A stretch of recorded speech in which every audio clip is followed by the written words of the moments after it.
Hello, ഇത് ഞങ്ങൾ കുറേ നാൾക്ക് മുന്നേ ഏകദേശം ഒരു 2 വർഷത്തിന് മുന്നേ കൊടൈക്കനാൽ പോയപ്പോൾ എടുത്ത ഒരു കുഞ്ഞു വീഡിയോ ആണ് കേട്ടോ. ഞങ്ങൾ പ്രത്യേകിച്ച് പ്ലാനൊന്നുമില്ല. ഒരു ദിവസം ഉച്ചയായപ്പോൾ കൊടൈക്കനാൽ പോവാം എന്ന് വെച്ച് ഞങ്ങൾ ഇറങ്ങി. ഹോട്ടൽ റൂമോ ഒന്നും ബുക്ക് ചെയ്തിട്ടില്ല, എല്ലാം കാറിനകത്തിരുന്നാണ് ഞങ്ങൾ ബുക്ക് ചെയ്തത്. അപ്പോൾ ഒറ്റ സ്ട്രെച്ച് അങ്ങനെ ഡ്രൈവ് ചെയ്യേണ്ടെന്ന് വിചാരിച്ചിട്ട് ഫസ്റ്റ് ഡേ ഞങ്ങൾ മധുരയിൽ സ്റ്റേ ചെയ്തു.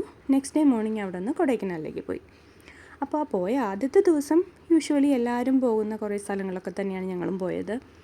ഇത് ഗുണ കേവ്സ് അറിയാലോ, അങ്ങനെ ഗുണ കേവ്സ്, ലേക്ക്, അങ്ങനത്തെ കുറച്ച് സ്ഥലങ്ങളിലൊക്കെ ഫസ്റ്റ് ഡേ പോയി. നെക്സ്റ്റ് ഡേ ഞങ്ങളുടെ പ്ലാൻ എന്ന് പറയുന്നത് പൂണ്ടി എന്ന് പറയുന്ന വില്ലേജിലേക്ക് പോകാനായിട്ടായിരുന്നു. കുറേ വീഡിയോസിലൊക്കെ കണ്ടിട്ട് ഒത്തിരി ആഗ്രഹം ഉണ്ടായിരുന്നു അങ്ങോട്ടേക്ക് പോകാൻ. അപ്പോൾ അങ്ങോട്ടേക്കാണ് സെക്കൻഡ് ഡേ ഞങ്ങൾ പോയത്. അത് കൊടൈക്കനാലിൽ നിന്ന് ഏകദേശം ഒരു 1.5 മണിക്കൂറത്തെ യാത്രയുണ്ട്. പോകുന്ന വഴി എന്ന് പറയുന്നത് കുറേയൊക്കെ ഭയങ്കര മോശം റോഡായിരുന്നു കേട്ടോ. അന്ന് കുറേയൊക്കെ കുഴപ്പമില്ല, പക്ഷെ കുറച്ചധികം സ്ഥലം ഭയങ്കര മോശമായിരുന്നു. പക്ഷെ അത്രയൊക്കെ ബുദ്ധിമുട്ടിയാണ് ഞങ്ങൾ പോയതെങ്കിലും ലാസ്റ്റ് അവിടെ എത്തിയപ്പോൾ ഞങ്ങൾക്ക് മനസ്സിലായി അത് വേർത്തായിരുന്നു. അവിടെ ഫസ്റ്റ് ഞങ്ങളൊരു ലേക്കിലേക്കാണ് പോയത്. നല്ല മനോഹരമായ ഒരു ലേക്ക്.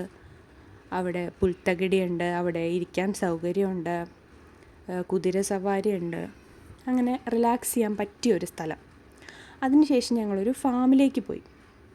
അവിടെ പലതരത്തിലുള്ള മുയലുകളും ആടുകളും കന്നുകാലികളും, മെയിനായിട്ടും ചെമ്മരിയാട്. ഞാനിങ്ങനെ ഇത്രയും ചെമ്മരിയാടുകളെയൊക്കെ അടുത്ത് കാണുന്നത് ആദ്യമായിട്ടാണ്. നല്ല ഭംഗിയുള്ളൊരു ഗ്രാമം. നമുക്ക് ശരിക്കും അത് കാണുമ്പോൾ ഇത് കൊടൈക്കനാൽ തന്നെയാണോ, അല്ലെങ്കിൽ ഇത് നമ്മുടെ തമിഴ്നാട് തന്നെയാണോ എന്ന് നമുക്ക് തോന്നിപ്പോവും. അതായത് ആ പുൽത്തകിടിയിൽ കൂടെ ഇങ്ങനെ ചെമ്മരിയാടുകളൊക്കെ ഓടി നടക്കുന്നതൊക്കെ കാണാൻ ഭയങ്കര ഭംഗിയായിരുന്നു കേട്ടോ.